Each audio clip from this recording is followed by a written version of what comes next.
باب 366 كرياد الصالحين جاسين النهي هرغول ان ان سمتي في هورغول يوم يلل الى الليل هاجما يتبين بهور هاجما عن علي رضي الله عنه قال حفظت من هنجك رسول الله صلى الله عليه وسلم ما لا يتم بعد استلام اليتيم يعدل الله باو انتي اللي فهم كويته دا كاري كو اليتيم كاري كو اليتيم قاتل من ادو بسكو يوند كان اليتيم ولا سماتا كوركا كدي على يوم يلورما الى الليل هاجما كنا نجمتي ودون كدي كوركا لني رواه ابو داود بسناد حسن قال الخطابي في تفسير هذا الحديث قولوي اندر فرغول او حديث دو كان لا تكن من نسك الجاهليه مجيء سنة الجاهليه السمات هورغول هاجما فنه بهذا النجوم في الاسلام فالاسلام عن ذلك ابن وامر بامر بالذكر جانتقل عند الله والحديث يوتقل بالخير كمؤيد وعن قيس بن أبي حازم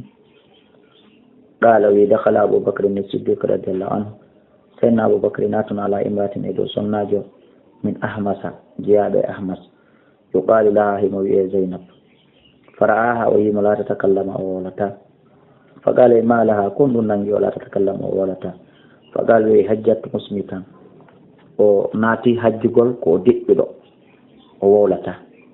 فقال لها ونسماتي أبو بكر ما كان متكلم يوتو قال كان بنتاج فإن هذا أندو لا يهل دغات وكون داودو هذا أندو من عمل الجاهلية كجياد يقول لي الجاهلية انكو فتكلمت ونسماتي ويوتي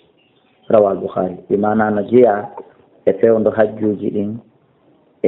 يندسل ان تو خطابي إني وفرغل حديث كان لاتك من نسك الجاهلية wono jeeya e dewe hajjuɗen ka jahiliya assumatu deƴƴugol hara wowlata gayno hajji on so fanuhu fil islam ɓe haɗa ɗum ka islam an dalka ɗum wamiru ɓe yamira be zicri jantagol inde allah wal hadis e yewtugol bil hayre ko moƴƴi ɓe yamira ɗum ɗo oɗo kadi ba aboubacry wiimo on sumati o haɗimo on so fatakallamatu o yetti rawa boukhari wallahu a'la wa a'lam